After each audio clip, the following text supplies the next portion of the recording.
Everyone's talking about Alabama and Ohio State, but no one is realizing that Georgia Tech might actually have the clearest path to the playoff. And you're not going to look at Georgia the same way after hearing these defensive numbers. This is College Football, Week 8 Reactions and Hot Takes, Part 1. Take 1. Miami is done. The top of the ACC is kind of nuts when you look at it right now. Georgia Tech is 4-0 and in first place in the ACC. They don't play Miami, SMU, or Virginia, which are the other top teams of the ACC. They're completely in the driver's seat with some pretty favorable opponents ahead. Virginia is 3-0 and also avoids Miami and SMU. We're going to see an ACC championship between an undefeated Georgia Tech and maybe someone like Duke or Pittsburgh, simply because of how the tiebreakers and the schedules are going to work out. Then we're going to be in a situation where if Georgia Tech loses in the ACC championship, they're going to have a massive argument for being included in the playoff. But do they really deserve it? They currently only have one win over a team that's over 500. That was last week against Duke. The Georgia game at the end of the year is going to be huge for them for seeding. But if Georgia Tech runs the table until they lose to the Georgia Bulldogs, this team becomes just like the 2024 Indiana Hoosiers all over again.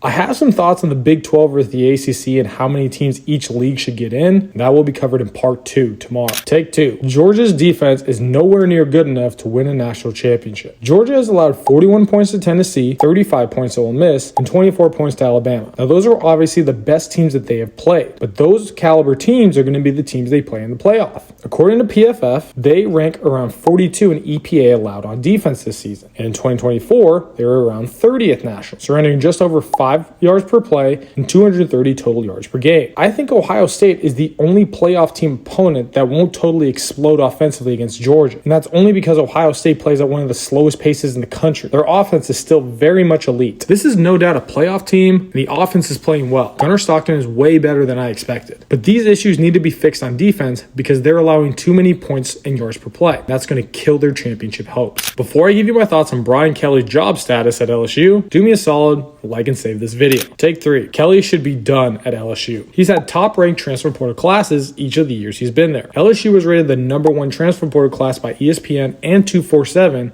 in January 2025. But after 4 seasons, he still has 0 playoff appearances. I don't think this reflects poorly on Kelly's ability to coach, as he still remains one of the top college football coaches in the country. But I just believe he's not a good fit for LSU. Coaches like Les Miles and Ed Orgeron had an LSU culture, coordinators, and the alignment. Kelly's hires and coordinator mix just haven't delivered. In 2024, the defense lagged while the offense got ahead. And this year, the reverse has happened. He hasn't found the right balance of coaches and coordinators to fit at LSU. A school with championship expectations like LSU may simply not be the right fit for him. Like I said, I believe Kelly is a championship level coach, but just not at LSU. Let me know what I got wrong and what I missed, and follow me.